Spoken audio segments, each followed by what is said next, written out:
je vous pose la question. Tout le monde connaît la tendance de Tshisekedi, non? Vous savez que ça, c'est un républicain. Vous savez que Tshisekedi, c'est un vraiment nationaliste. Ça, vous le savez. En le regardant là, vous comprenez que c'est son père, non? C'est un nationaliste. Il ne va pas lâcher.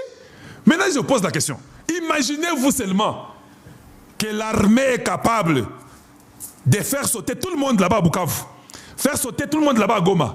Vous pensez que Tshisekedi négociera? Il le retarde parce qu'il veut que l'armée soit prête. Il ne négociera jamais. Ça, nous le savons tous. S'il est distrait là, il est distrait parce qu'on attend l'armée. Il y a des gens, quand vous regardez comme ça, lui ne peut pas négocier. Il n'a pas l'armée, une armée infiltrée. Il doute, il refuse. Il dit que même à ma porte, venez seulement. Moi, je ne vais pas accepter. Il a dit ça, non? Ils étaient à Goma. Ils sont partis à Bukavu. Il dit non, non. Même si vous arrivez à ma porte, je refuse. Il a dit ça. Maintenant, imaginez qu'il a une vraie armée. Ça dit que matin n'importe té, yo zaga libanda moka parce que yo koma pété. Comment expliquer l'avancée rapide du M23? Qu'est-ce qui s'est passé à Roubaïa, la MONUSCO, etc. Je viens de l'expliquer sur toute la partie est de notre pays et je vais vous donner ce qui vient de se passer devant un tribunal militaire. Vous avez peut-être appris dans l'actualité qu'on est en train de poursuivre un certain nombre d'officiers congolais qui sont arrêtés, qui étaient impliqués ou qui seraient impliqués dans une tentative de coup d'État. Un jour, en pleine audience, le président du tribunal militaire appelle un officier qui doit comparaître. C'est un colonel. Le colonel comparaît, il dit, bon, présentez-vous. Comment vous vous appelez? Il donne son nom. Vous êtes né où? Il dit, je suis né à Kigali. Tous ceux qui étaient là se tiennent la tête. Vous êtes né à Kigali? Oui. Et vous êtes colonel dans l'armée congolaise? Oui. OK. Vous avez fait quelle étude? 2 ans primaires, 2 années primaires. Je ne parle pas de secondaire, 2 années primaires. Et comment vous êtes entré dans l'armée congolaise? Bon. C'est au moment de brassage, mixage, en 2009, on nous a dit, comme ça, bon, entrez dans l'armée. Et nous sommes partis. Je suis là. Donc, vous avez un Rwandais, colonel dans l'armée congolaise, qui dirige les majors, les lieutenants, les caporaux, les adjudants, etc. Et c'était un Rwandais qui est dans l'armée. Ce n'est pas une affaire d'il y a 2 ans ou 3 ans, il y a quelques semaines, au cours des procès. Et ce sont ces officiers de ce genre-là, et qui sont nombreux dans l'armée congolaise, qui sont déployés dans la partie orientale, Goma, Bukavu. Quand vous demandez comment le M23, ce sont ces gens-là qui sont avec le M23, qui s'étaient déployés sur le terrain, et moindre coup de feu, eh bien, ils donnent les ordres pour qu'on ne puisse pas combattre. C'est ce qui explique cela. Vous avez entendu? C'est ce qui est fait, c'est ce qu'il faut faire, c'est ce qui est en train de se faire. Il faut une armée, une nouvelle armée, la RDC. Je viens ici, j'écris, je parle, oh Kalonji, Tikayo et bien l'autre côté.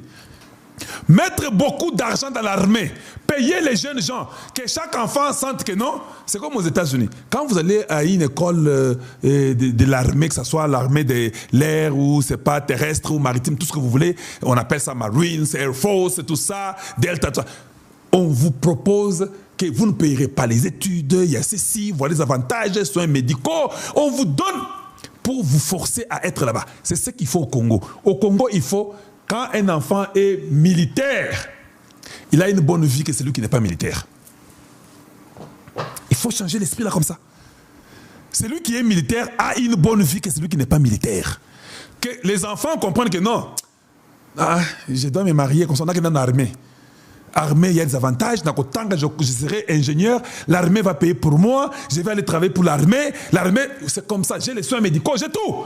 Ça doit être beaucoup plus avantageux que tout le monde. Si tu es dans les privés, oui, sois dans les privés.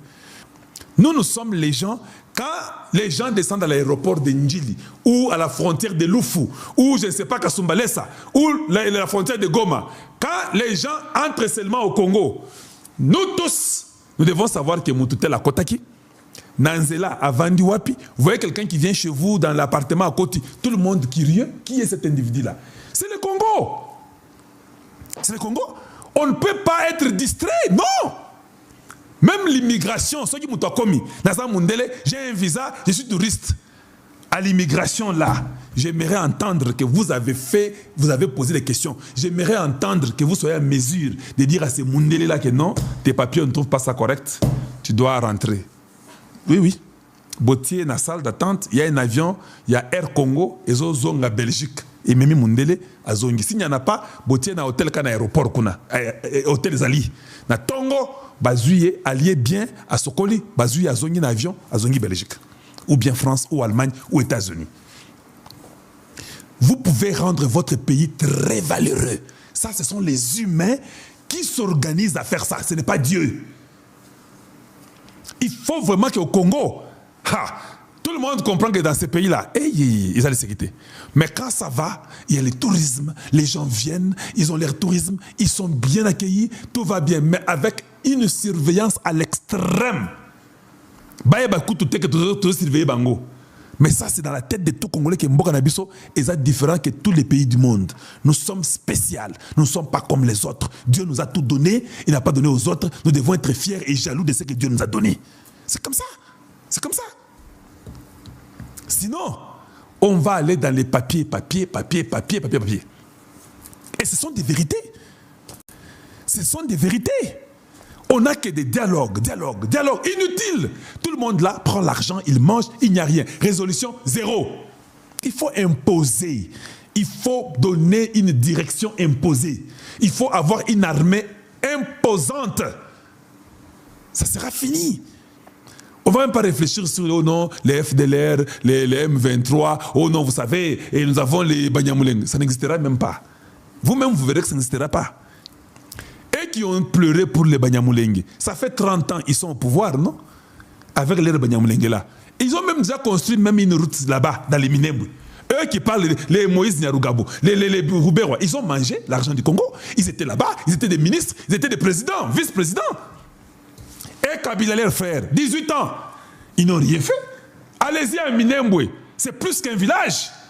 Comment ils n'ont pas été? Ça dit que ce sont les gens qui viennent au nom des autres. Les causes de Banyamulengeza, Lukuta, ce n'est pas les causes de Banyamulengeza, nous connaissons. Qui ce que dit n'est pas comment on appelle ça? La ségrégation du peuple, c'est ce que je vais dire. Mais quand je vais utiliser, j'ai un problème que je le fasse. Ça viendra après. Donc, Tshisekedi arrangera tout au Congo. Il est le seul président que je ne vois pas dire que je vais seulement développer chez moi au Kasaï. Non. Partout, il est là. Même à Minembwe, il sera là. Il va venir mettre les routes, les courants, tout pour tout le monde. Mais tu peux être étranger, tu viens à Minembwe, il n'y a pas un problème. Mais quand tu commences à dire que cet endroit-là, ce sont tes aïeux qui étaient là-bas, là, nous disons non, non, c'est faux. Là, tu rentres chez vous au Rwanda. Mais si tu te dis que non, mes parents sont venus comme des réfugiés ici. C'est ici que nous aimons vivre parce que c'est ici que nos parents sont venus vivre. Mais nous respectons les autochtones. C'est une terre des étrangers qui n'est pas notre terre. Nous sommes d'origine rwandaise. Et voilà comment vous aurez même un travail. Mais quand vous ne faites pas ça, on dit non. Les autres là, ils viennent seulement en votre nom pour vous mentir. Ils viennent à votre nom. Oh non, vous savez, on ne fait marginaliser. Quand ils ont des postes, ils vous oublient. Ils étaient au pouvoir 30 ans. Qu'est-ce qu'ils ont fait pour ces Banyamulenge là des Minembwe? Zéro. Voilà. Donc, nous ne voulons pas ces jeux-là. Vous avez votre pays d'origine, vous êtes au Congo démocratique, vous vivez en paix, vous trahissez la nation, nous vous pendons. Si on ne vous pend pas, vous avez le droit de fuir pour rentrer chez vous. Parce que quand nous vous aurons, on va vous pendre. C'est la vérité. Avec une armée républicaine, tous les jeux terminent. Mais pour que ça change, c'est cette constitution que vous refusez qu'on puisse changer. La constitution fait que le président de l'Assemblée peut avoir 350 000 par mois. Oui, c'est ça. Bon, maintenant, vous trouvez que c'est irrationnel, que la tête là, le 1%, a tellement beaucoup d'argent que le reste n'ont rien. Mais c'est la constitution des politiques Kanambe qui a fait ça. Où une personne peut avoir 3, 4, 5, 7 postes. C'est la même constitution. Ça n'interdit à personne. Tu peux être sénateur et puis tu es en même temps député. Alors, qu'est-ce que tu fais? Quand tu deviens sénateur, tu prends ton poste de député là, tu laisses tes suppléants, ta famille reste là-bas. Toi, tu deviens sénateur. Quand tu es sénateur et que peut-être il y a un poste de ministre, tu mets un autre suppléant au Sénat et puis toi, tu es ministre. Quand tu n'aimes pas être ministre, tu démissionnes, tu rentres pour devenir président de l'Assemblée. Il n'y a rien qui t'interdit.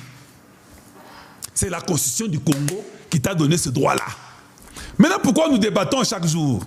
C'est comme si nous sommes en train d'attaquer les causes exogènes et nous brandissons les causes exogènes. Mais les causes endogènes, qui est la loi fondamentale, elle est déjà mauvaise.